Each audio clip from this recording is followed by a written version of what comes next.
beliau waktu dan kesempatan kami. Persilakan.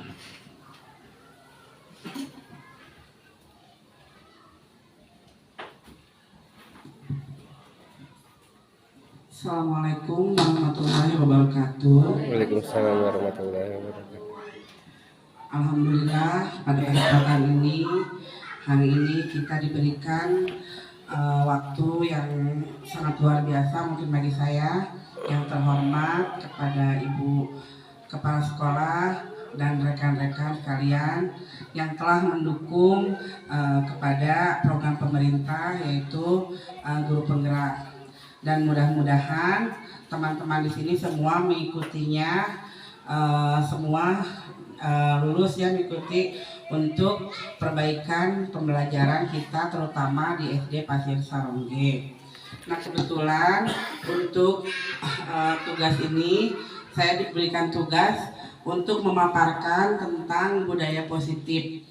Budaya positif, tentang budaya positif penerapan segitiga restitusi yang ada di sekolah kita. Sebetulnya menurut rapat pendidikan kan sebelum menyusun ini kita melihat rapat pendidikan di SD Pasir Sarongge. Nah ada bukan nilai kecil tapi ada yang lebih rendah lagi yaitu disiplin positif. Makanya saya mengambil tema budaya positif, mudah-mudahan dapat bermanfaat bagi teman-teman semuanya karena ini menyangkut pembelajaran kita di kelas kita masing-masing, kelas atas, kelas bawah sama. Kita mulai ya, budaya positif.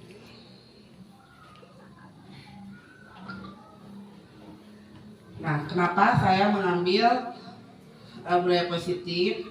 Latar belakangnya yaitu intisari pemahaman dari Ki Hajar Dewantara, yaitu menuntun segala kodrat yang ada pada anak sebagai manusia dan anggota masyarakat untuk mencapai keselamatan dan kebahagiaan.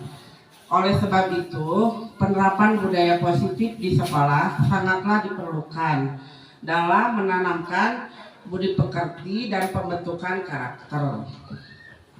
Langkah awal yang dapat dilakukan adalah dengan membuat kesepakatan kelas.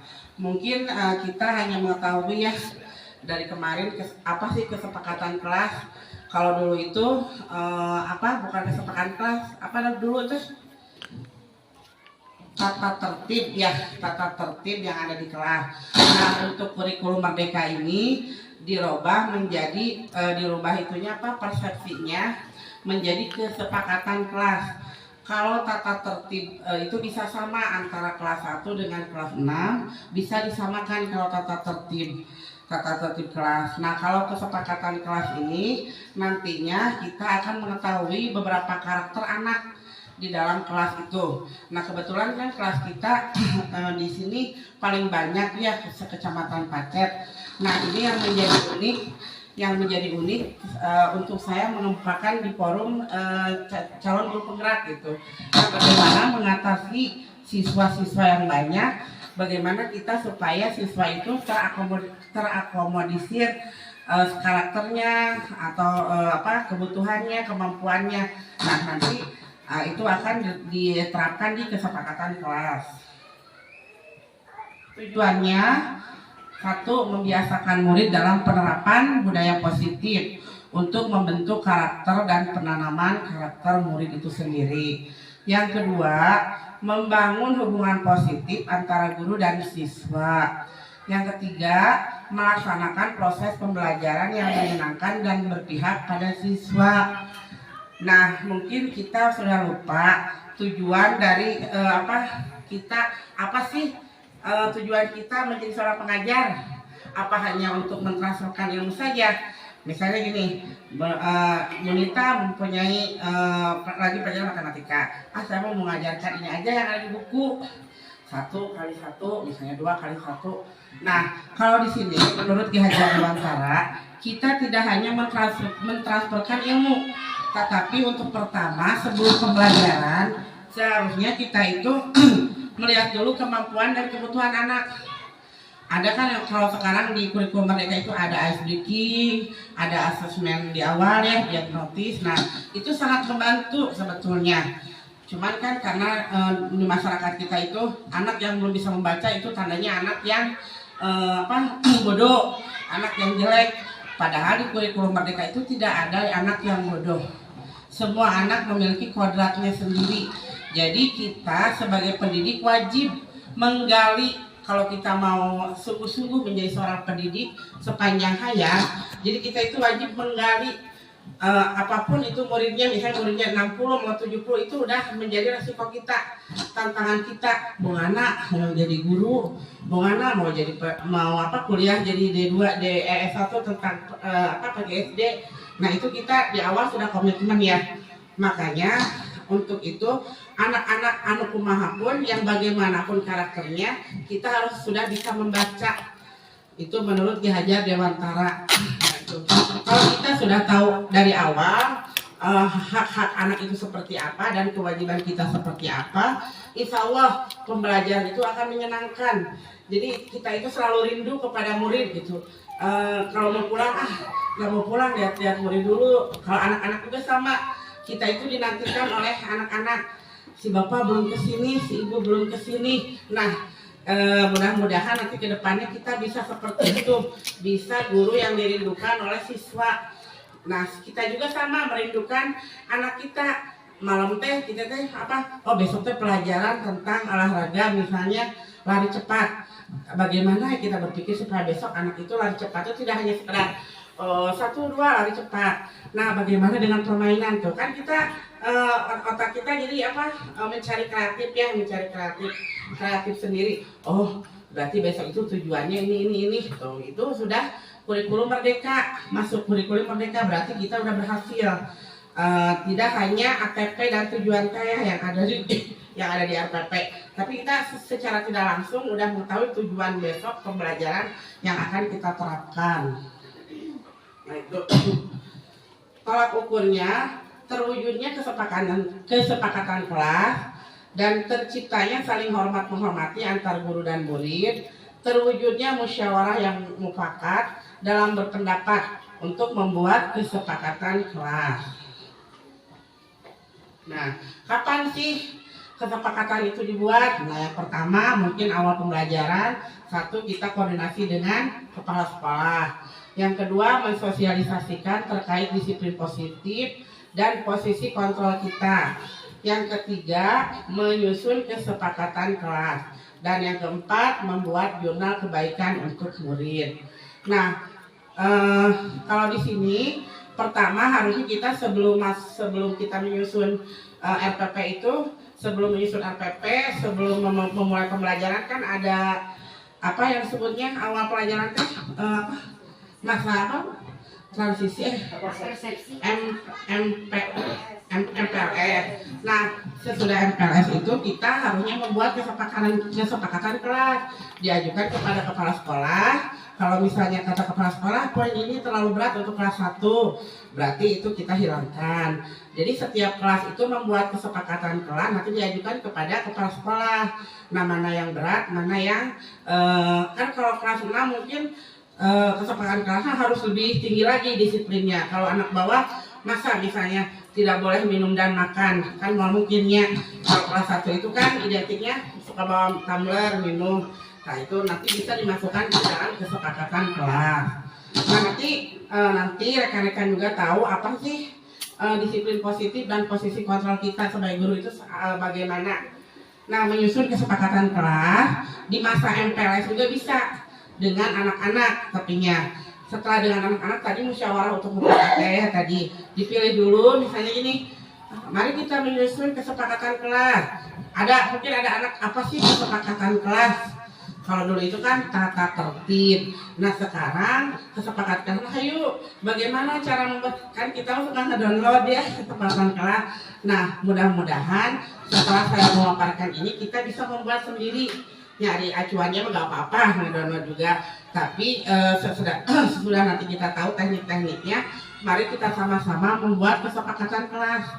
Nah, nanti bisa divideokan, terus bisa dimasukkan nanti ke OP, misalnya tolong masukkan ke YouTube SD Pasir Sarongge. Nah, kita itu nanti kalau di YouTube tersambung dengan Kemendikbud.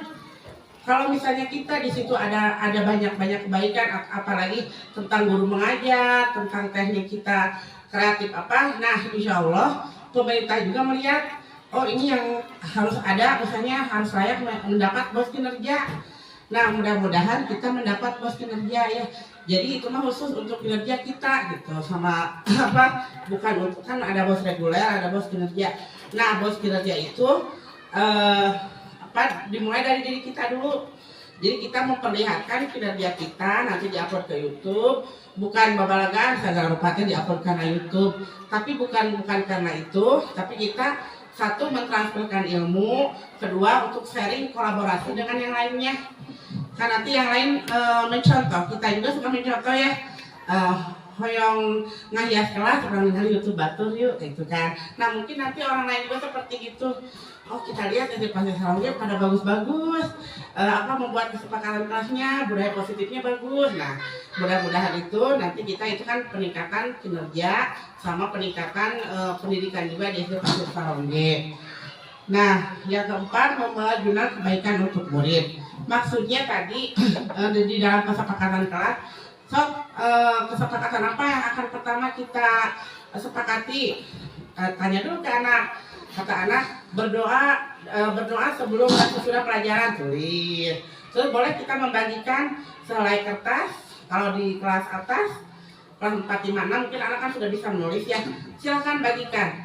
Coba kesepakatan apa yang akan kalian sepakati untuk nanti dibuat kesepakatan kelasnya. Kamu upami seratan orang kali mah saurata langsung saya. Nah itu lebih baik ya. Nah dukungannya sudah jelas. Tadi dukungan kepala sekolah, tidak mungkin seorang kepala sekolah tidak mendukung kebaikan apa yang ada dalam diri kita, apalagi untuk kemajuan pendidikan. Yang keduanya rekan sejawat, artinya di mana kita bisa, kita jangan orang mah dagus bisa, kedua silangan sorangan, nah bukan seperti itu ya. Tapi kita harus menularkan kemampuan kita atau kebisaan kita kepada teman. Kolaborasi, nah itu ya, penting sekali kolaborasi antara sesama teman dan kepala sekolah juga sama. Yang ketiga, orang tua. Nah kesepakatan kelas itu nanti disampaikan di grup orang tua. Ibu, bapak, ini kesepakatan kelas 2A yang harus anak-anak sepakati. Nah nanti orang tua juga membaca di situ bagaimana ibu bapak setuju tidak. Misalnya ada yang tidak setuju, tidak setuju kan dalam hal apa, nanti kita bisa merubahnya. Nah untuk seluruh murid tentu itu ya, untuk sepakatnya harus semua murid harus sepakat. Nah sampai di sini ada yang mau bertanya? Ngantuk ya, berarti ngantuk. Nah saya punya ice breaking sebentar supaya tidak ngantuk, kita tebak-tebakan. Ini ada sebuah lem dengan sebuah, ya silakan tebak makanan apa yang menurut ibu bapak. Oh lemper, pintar. Tepuk tangan buat Beli. Hadiahnya nanti di belakang ya. Lemper ya, ini lemper. Kalau di Palembang jadi lemper. Orang Medannya. Lemper. Oh, alhamdulillah barusan ngantuk. Jadi sekarang tidak ngantuk lagi ya Bapak Ibu. Nah, itu terapkan kita di kelas. Kalau kita sudah melihat anak-anak jenuh, misalnya anak-anak disuruh menulis, jenuh artinya ingatkan ujian menundutan, ujian ngaharian batur. Sok kita bisa tebak-tebakan dengan anak-anak.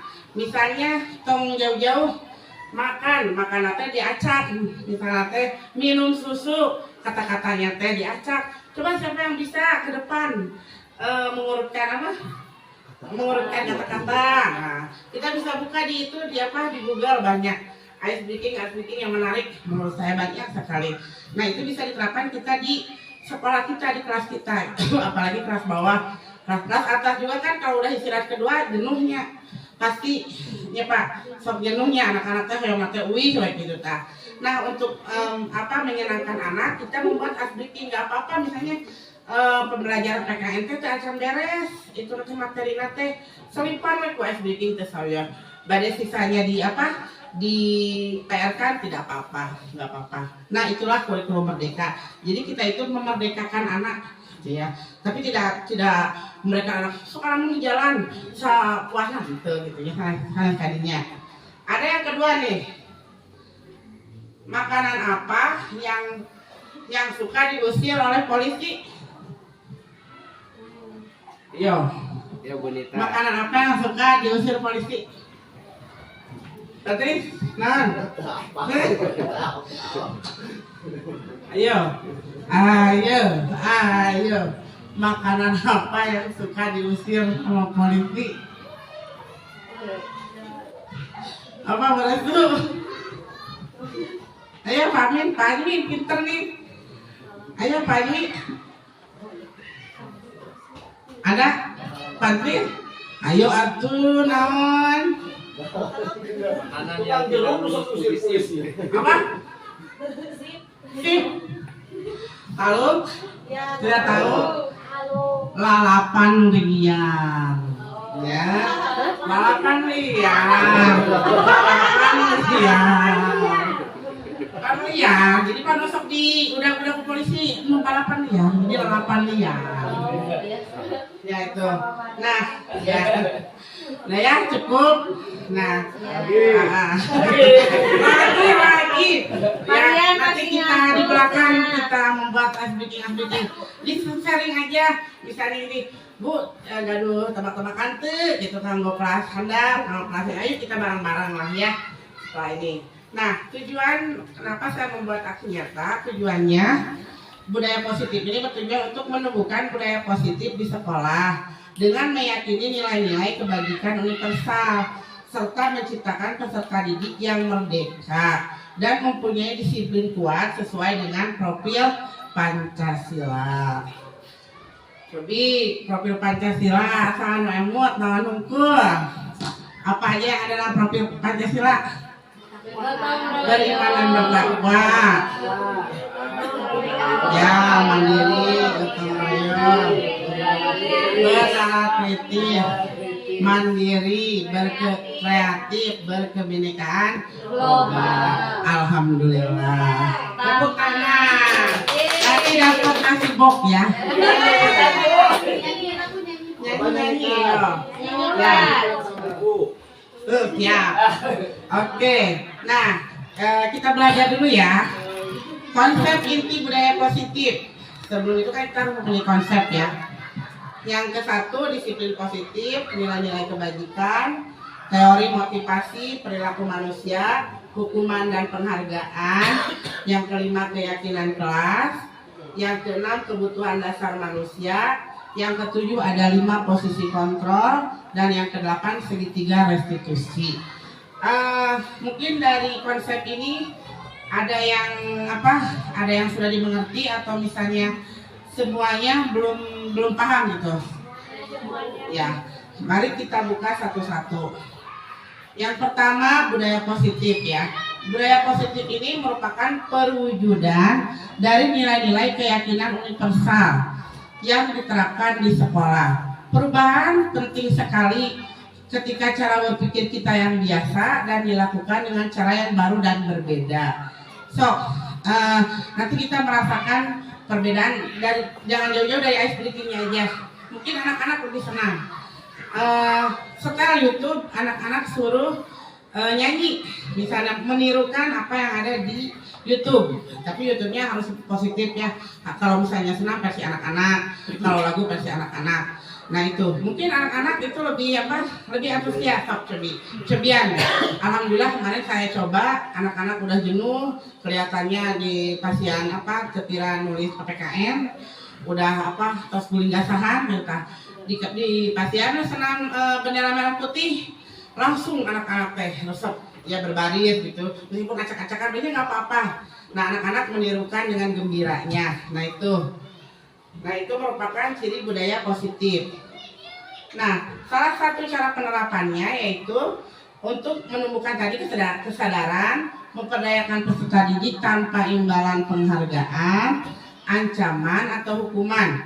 Sebagai pendidik, tujuan kita adalah menciptakan peserta didik yang mempunyai nilai kedisiplinan tinggi sehingga mereka berperilaku sesuai dengan nilai-nilai kebajikan dan memiliki motivasi intrinsik dan perubahan ke arah yang lebih baik lagi. Nah, apa sih nilai-nilai kebajikan?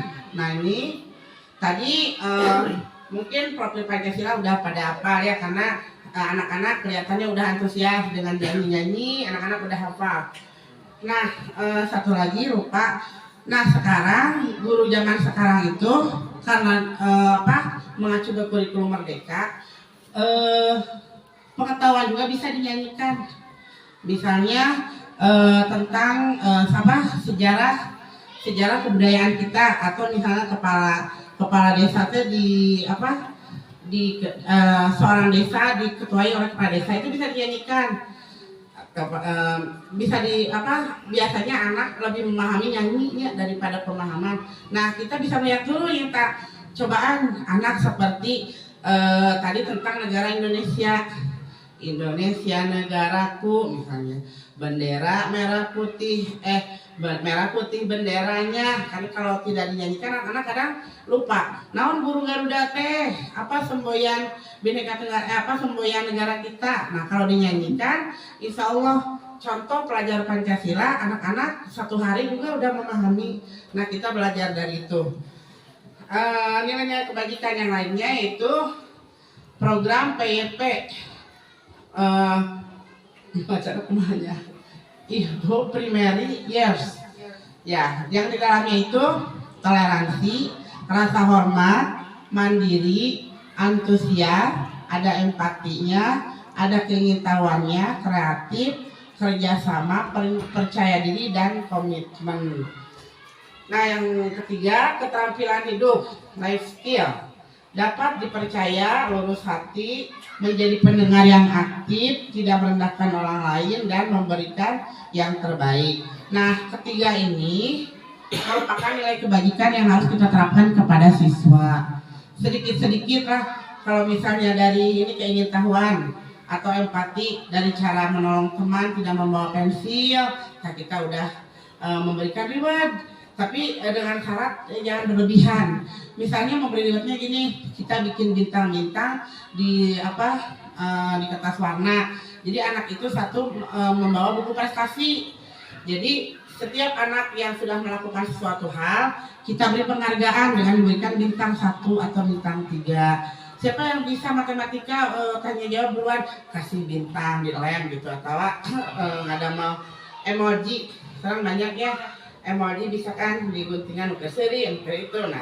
Nah itu bisa. Nanti di akhir, nanti kita bisa mengajukan kepada kepala sekolah, Bu, saya mengadakan ini tapi ingin memberikan reward di akhir semester dengan memberikan alat tulis misalnya. Yang bintangnya 8, nanti dikasih pensil 1 misalnya. 10 terbesar lah, 10 terbanyak misalnya gitu. Nah itu salah satu motivasi anak untuk belajar itu teh. Salah satunya. Ini mudah-mudahan kita bisa mempraktekannya. Nah itu ya. Dari life skill ini, jadi anak itu tidak jenuh untuk mendengarkan penjelasan pengetahuan kita. Jadi kurangnya lios anak ngobrol besok gitunya.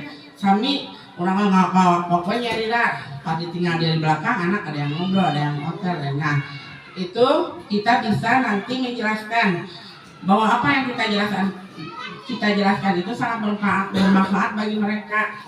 Boleh dijelaskan. Nah, ada lagi kebutuhan dasar manusia. Kebutuhan dasar manusia adalah sesuatu yang kita lakukan untuk mendapatkan apa yang kita inginkan. Seluruh tindakan yang kita lakukan memiliki tujuan tertentu, dan semua usaha terbaik yang kita lakukan adalah dalam rangka agar kebutuhan dasar kita terpenuhi dengan baik.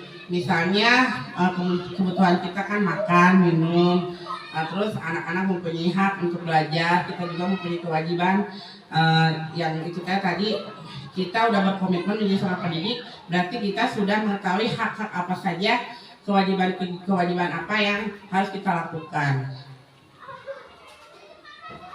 5 kebutuhan dasar manusia itu: 1. Bertahan hidup, 2. Kasih sayang dan rasa terima kasih, 3 penguasaan, maaf salah itu kurang sedikit. 4 kebebasan, dan yang kelima kesenangan. Mungkin ini tidak usah dijelaskan, pasti sudah mengetahuinya. Nah, motivasi tadi ada intrinsik dan motivasi intrinsik. Untuk intrinsiknya kita menghindari ketidaknyamanan atau hukuman untuk mendapatkan imbalan penghargaan dari orang lain. Anak melakukan itu dan mau ayah ibu kepala sekolah, kurang melakukan IW gitu kan. Jika kepala sekolah tidak ada, kita cuek-cuek. Nah ini mungkin motivasi kitanya kurang, yaitu perilaku manusianya kurang ya.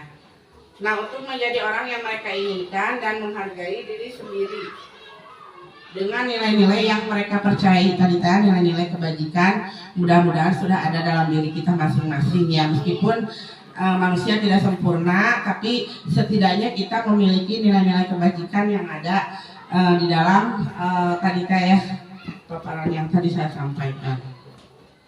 Nah ini ada yang dimaksud dengan hukuman. Hukuman itu tidak terencana, tiba-tiba, adanya tiba-tiba, refleks, murid tidak tahu apa yang terjadi, bersifat satu arah, berupa hukuman atau fisik atau psikis. Yang kedua ada konsekuensi, terencana, disepakati sesuai peraturan, tadi berkaitan dengan keyakinan kelas, murid tetap dibuat nyaman, sikap guru yang selalu memonitor.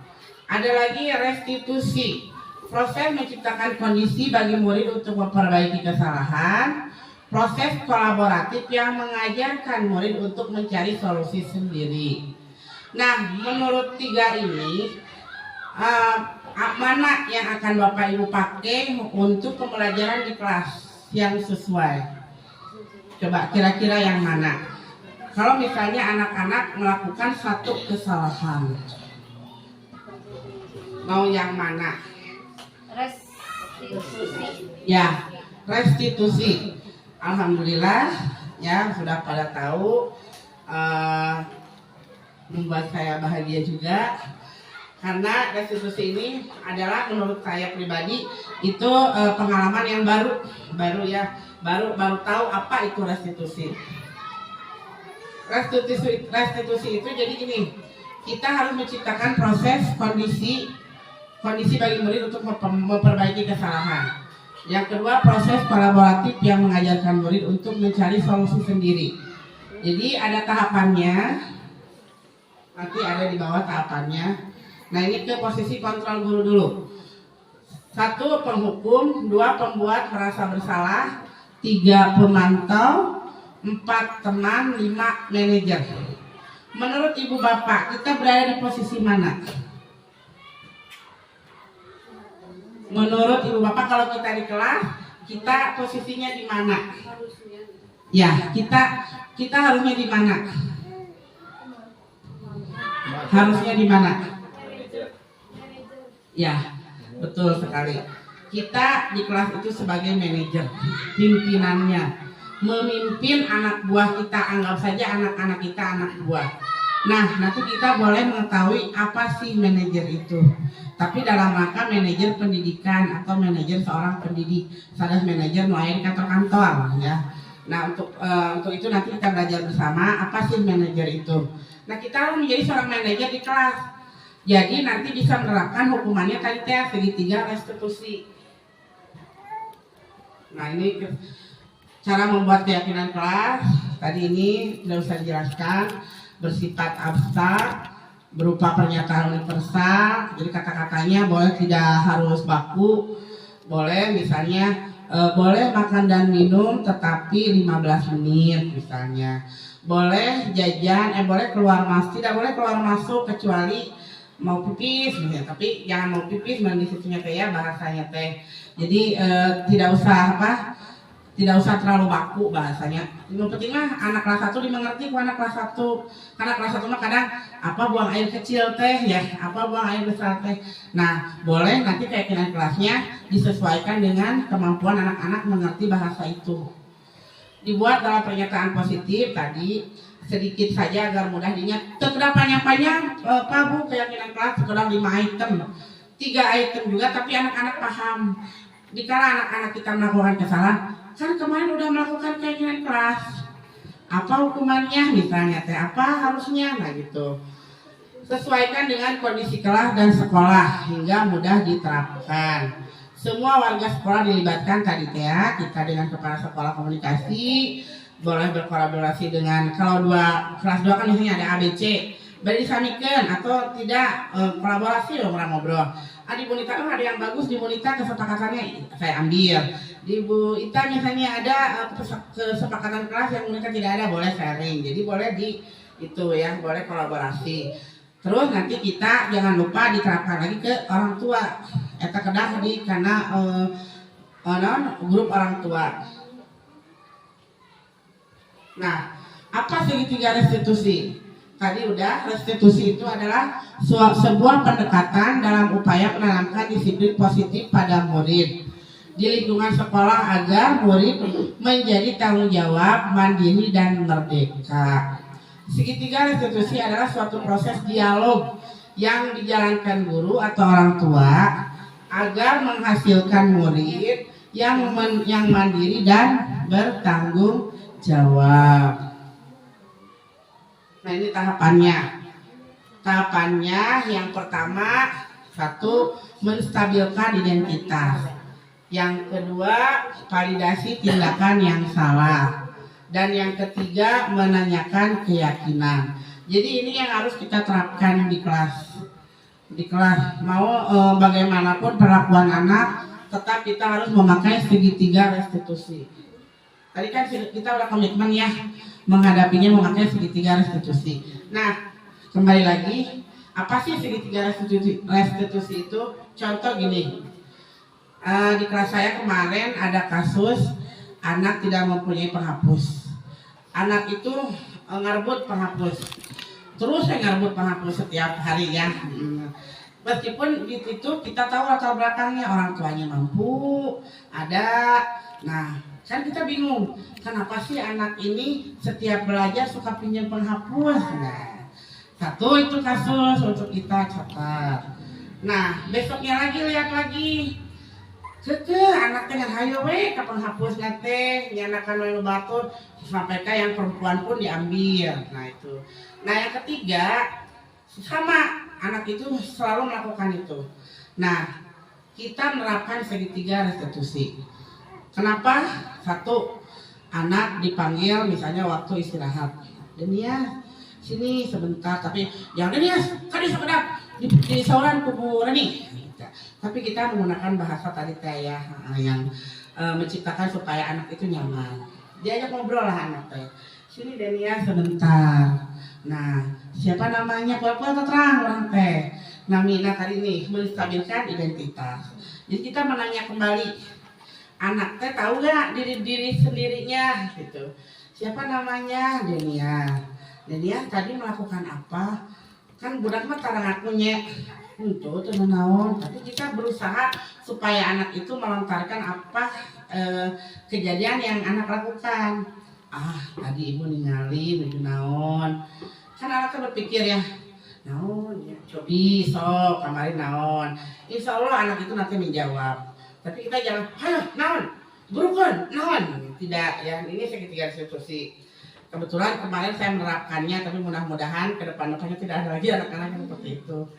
Alhamdulillah ada kemajuan gitu. Dia sekarang udah beli penghapus Bu, atau semester penghapus. Penghapus saya engal gaya atau ditinggalikeun. Ibu saya udah beli penghapus, saya udah beli peralatan kelas. Penghapus yang tadi sarang pensil pensil warna. Nah, balik lagi ya nanti tuh ditanya dulu anaknya. Dan yang kedua tadi teh validasi tindakan yang salah. Jadi jangan kita mengutarakan, kita jangan kamu ini mengambil penghapus punya si Siti kemarin ya, kamu itu mengambil penghapus punya si Iwan, jangan. Jadi ditanya dulu anaknya, coba apa sih yang udah dilakukan hingga Denias dipanggil sama ibu kan.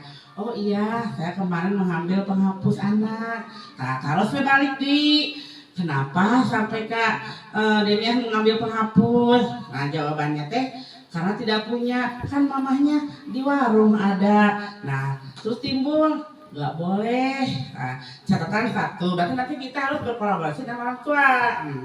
Satu, pernyataan anak. Terus udah minta nyoba ke mamahnya, udah. Kenapa tuh sekarang pengapusnya masih minjem 2 hari? Misalnya jujur, sama nggak dikasih. Nah itu kita berarti sudah memvalidasi tindakan yang salah. Nah nanti lagi, terus dicarikan nanti lagi itu perbuatan menurut Daniel itu perbuatan yang bagaimana misalnya. Terus kan kita udah membuat keyakinan kelas. Tuh lihat keyakinan kelasnya, ayo dia dicanak malah kali teh baca tidak boleh mengambil barang milik orang lain misalnya salah satu katanya. Itu kalau mengambil milik barang orang lain jadi bagaimana? Dihukum. Misalnya ibu mah tidak akan menghukum. Jadi kita kan anaknya kadang sieun keuangan teh sieun dicarakan ya, sieun dihukum, sieun dibersihan meset. Nah itu udah kita hilangkan. Jadi memberikan hukumannya misalnya dengan tadi segitiga restitusi ini. Nah itu ada keyakinan kelas, yuk kita robah besok. Dan ya nanti ibu akan berbicara dengan orang tua Denias, boleh? Boleh. Nah untuk besok Denias tidak boleh mengambil lagi karena itu perbuatan yang tidak baik. Nah itu cara. Emang pertamanya sulit dilakukan ya Bu, tapi dengan seiringnya kita di kelas dengan anak-anak memahami karakter dan kemampuan anak, insya Allah orang biasa menguasai lah anak-anaknya. Nah itu menanyakan tadi keyakinan. Jadi intinya sekarang ini kita harus mempunyai dulu kesepakatan kelas. Hiji-hiji namanya tahela gitu, selain visi dan misi. Terus yang keduanya harus ada keyakinan kelas, itu mah harus di kurikulum merdeka, itu salah satu kewajiban yang harus ada di kelas itu. Ya, tadi kasusnya ini udah kasus Denias. Tadi udah saya bahas. Terus tadi keyakinan kelasnya alhamdulillah dia udah mulai berperilaku baik. Nah ini kebetulan saya video tapi tidak bisa diputar videonya. Dia sedang maksa minjem penghapus nih ya. Nah setelah itu saya memanggilnya tadi menanyakan, alhamdulillah dia dapat berinteraksi dan kelihatan sekarang pun kelihatan perubahannya kelihatan, alhamdulillah. Mudah-mudahan kita sebagai pendidik tidak lupa cara-caranya gitu ya, saling mengingatkan lah gitu. Nah yang kedua ada lagi yang berbuat itu wadah pensil, karena si ini membeli wadah pensil baru yang gambarnya Melody namanya. Dia minjam sama si itu nggak boleh, sama Amira nggak boleh. Hayo ditambut-tambut ketika si wadah pensilnya jatuh.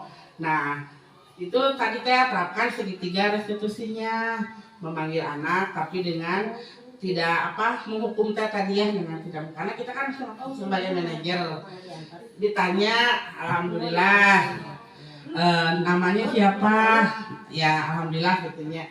Nah ini alhamdulillah 2 kasus sudah saya selesaikan, tapi mungkin banyak kali kasus. Tadi juga adalah seseorang yang kelihatannya agak upami ngalamin zaman tengkar. Nah, itu sebetulnya permasalahan bagi kita. Nah tapi kita selesaikan sama-sama. Nah sampai di sini jadi kita itu dapat menyimpulkan penanganan kasus yang dilakukan guru dengan pendekatan segitiga restitusi itu diharapkan guru bisa memposisikan dirinya sebagai manajernya tadi ya, sebagai manajer dengan mengajukan beberapa pertanyaan yang bermakna yang membuat murid lebih mandiri, percaya diri dan bertanggung jawab. Nah nanti di situ akan timbul budaya positif di kelasnya teh. Alhamdulillah sekarang kan kelas 2 udah tidak membludak ya. Meskipun pas pertamanya kaget, mereka salit Bu. Pas kesini ternyata kita lebih nyaman dengan keadaan murid seperti itu. Alhamdulillah gitu ya. Nah mudah-mudahan dengan pemaparan saya tentang budaya positif kita sama-sama belajar. Saya juga masih belajar dan alhamdulillah di materi di calon penggerak ini semuanya tentang pembelajaran di kelas, tentang pembelajaran di kelas. Apa yang harus kita lakukan apabila di kelas ada sesuatu hal. Nah, yang pertama saya juga refleksi diri saya sendiri. Saya juga belum melakukan hal-hal yang seperti tadi di atas karena bukan kesibukan sebetulnya Bu, karena tugas-tugas sebetulnya bisa menyempatkan, cuman mungkin waktunya. Seharusnya mah kewajiban yang utama itu kan di sekolah ya. Harusnya saya juga secepat mungkin membuat keyakinan kelas, tapi kemarin ngedownload dulu Bu, ngedownload dulu yang ada dulu tanpa menyampaikan. Tapi dengan belajar tentang budaya positif ini ternyata budaya positif keyakinan kelas ini lebih efektif kalau kita dihitungkan ke anak, dimusyawarahkan ke anak, apalagi kelas atas. Mudah-mudahan SD Pasir Sarung ini membawa perubahan yang lebih baik lagi, dimulai dari diri kita sendiri, dari diri kita sendiri. Jadi kita itu wajib bertanya dulu ke diri sendiri, naon sih urang teh make hayang jadi guru gitu ya. Apa sih kewajiban saya jadi guru teh? Apa hanya mengabsen siswa? Apa hanya sudah mengabsen siswa? Tulis kita saya pribadi seperti itu Bu. Ketika kita tidak tahu materi apa yang akan disampaikan, taswe canak buku tulis sinanuli. Sebetulnya bukan begitu di kurikulum merdeka itu. Tidak harus data pelajaran IPA. Sekarang anak senangnya SBK, menggambar, tidak apa-apa, sok menggambar tapi yang berhubungan dengan IPA. Misalnya perwujudan bendanya, menggambar tentang hujan turun taningnya, gak apa-apa digambarkan. Jadi tidak usah anaknya penulis materi, tidak usah nanti anak pun kodratnya teh kelihatan. Pasti setelah kita nyokel-nyokel anak, karakter anak, nanti kita mengetahui oh karakter anak ini teh seperti ini. Nah makanya di kurikulum merdeka ini jadi kita itu pengertian dari Ki Hajar Dewantara itu dimunculkan kembali. Dulu itu kan tuturi handayani ingarsa suntulodo ingarsa mangun karsa.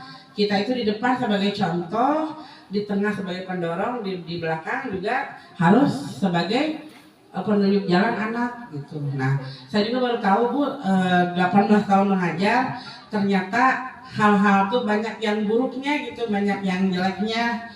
Nah mudah-mudahan setelah di CGP ini saya bisa membawa teman-teman saya untuk ke arah CGP dulu, baru kita tahu oh harus nih kedah kieu. Ternyata ilmunya itu luar biasa sekali, sangat membantu, apalagi kita muridnya banyak gitu. Jadi insya Allah kalau misalnya di sini ada beberapa guru penggerak apalagi banyak, nanti kelihatan lah, kita melihatkan kepada ibu kepala sekolah, inilah hasil kita gitu. Inilah, jadi anak itu tidak harus mengetahui tentang sejarah misalnya. Tiasa dicanak sejarah pabrik, ke jalan-jalan, kamar. Anak hoyong nulis di luar, sesayos, kedai di luar ge, dah hoyongnya di luar, tapi misalnya saya nulis nate, jadi jangan ada pemaksaan.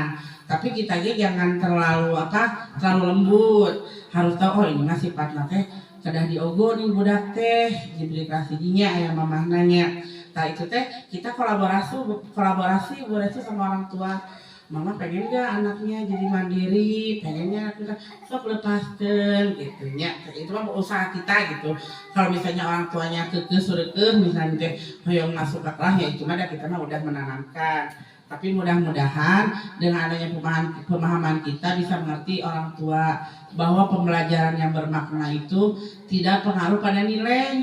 Kan sekarang mah tidak boleh menyebutkan ranking ya Bu, tidak boleh. Nah ada satu nanti pengalaman kita bagi untuk terakhir, biasanya kita kan semesteran ya. Nah nanti kita memberi reward berupa itu misalnya kata-kata, misalnya gini, Denia orangnya suka jahil tapi baik hati gitu. patlotan hiji atau penghapusan hiji gitu. Banyak lah ada marirahnya. Da tiasa mereka ibu ge ngajarkeun ari anu 500 sama tapi anak permen lah. Jangan gitu permen sekarang mah permen. Anak dibagi permen dengan apa? Dengan kata-kata misalnya Pariha anaknya pinter tapi pendiam. Gitu. Jadi kita tuh memakai kata-kata riwayatnya teh tidak usah sebutkan ini juara pertama. Ya, nah itu teh tidak boleh katanya. Jadi lepat gitunya tidak boleh. Nah itu jadi sekarang banyak di internet di PMM boleh kita buka boleh kita buka lagi nanti tentang pembelajaran yang bermakna di kelas. Jadi jangan terpaku pada tujuan pembelajaran. Jadi si ATPT bisa kita apa teh sama kita gitu diatur atau diatur lagi dikembangkan lagi gitu. Jadi tidak harus mendeskripsikan misalnya tentang pemahaman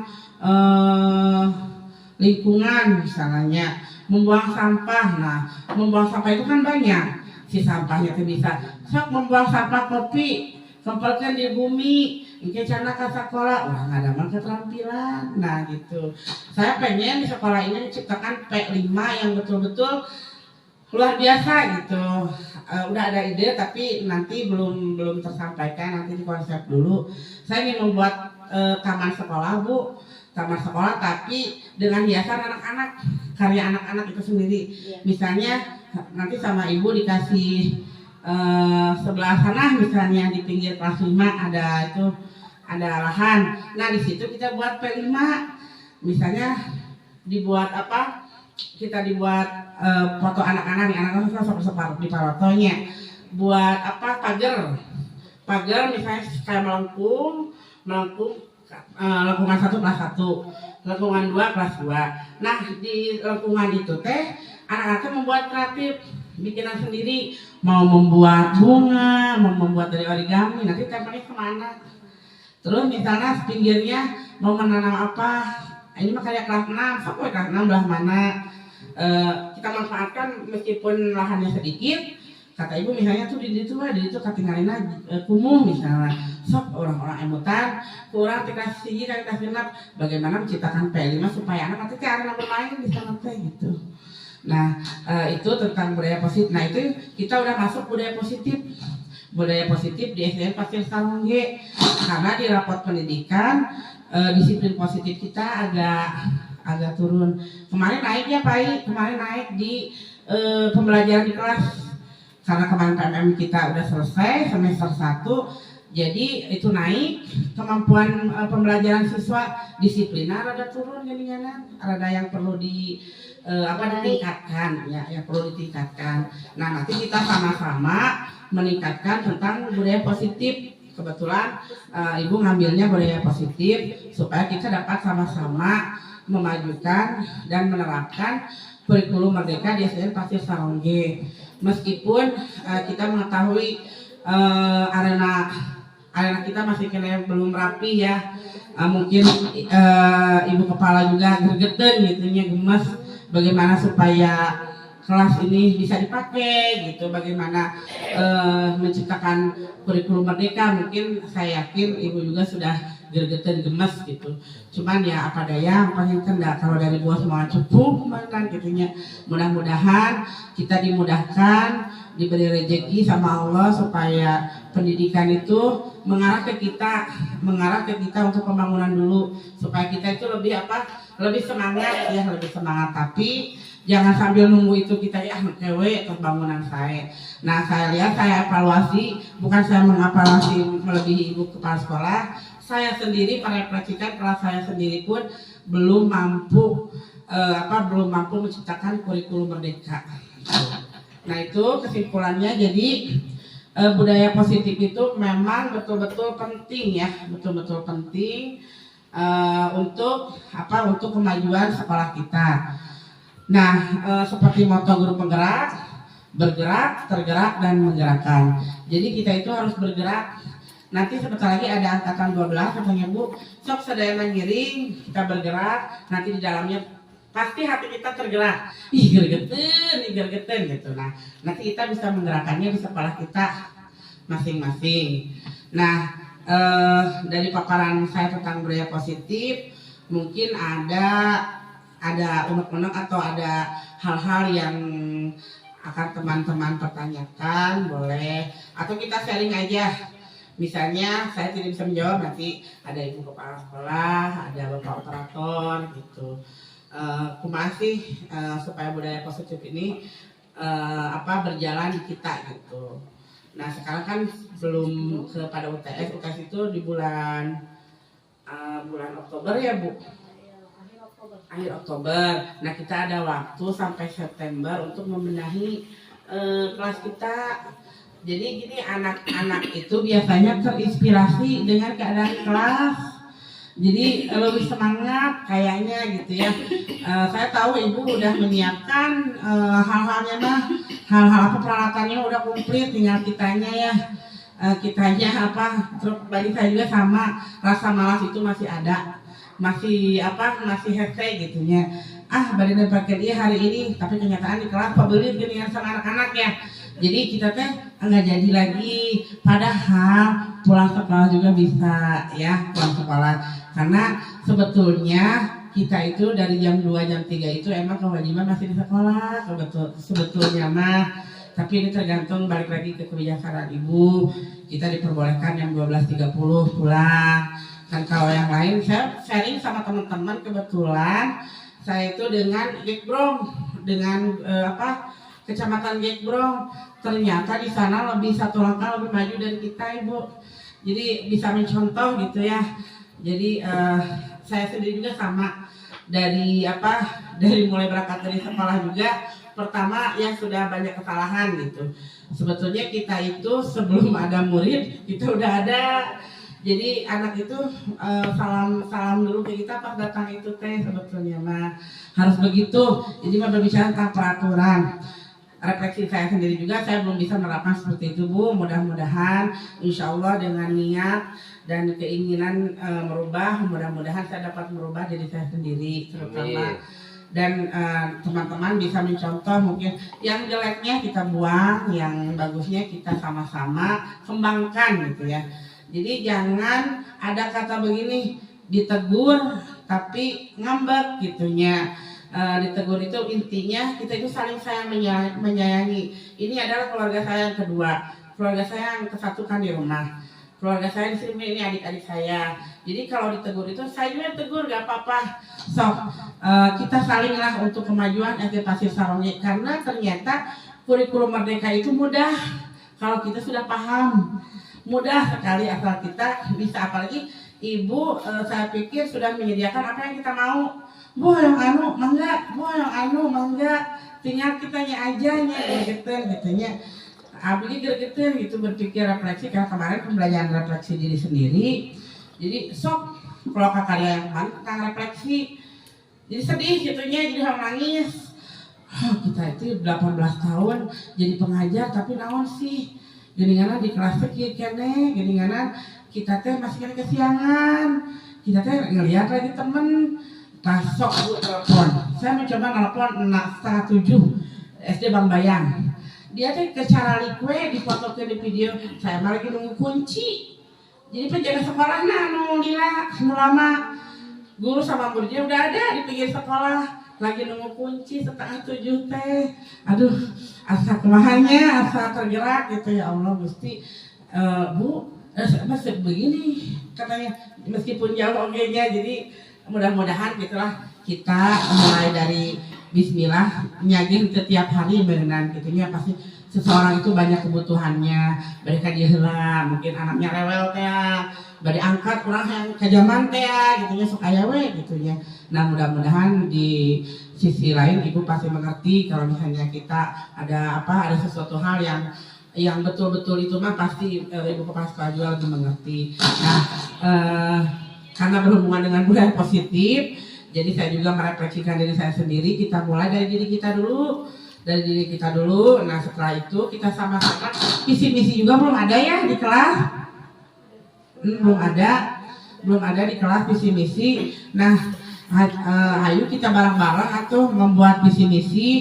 Diutamakan dulu, trikolnya kalau kurang mungkin ibu nanti bisa menyediakan.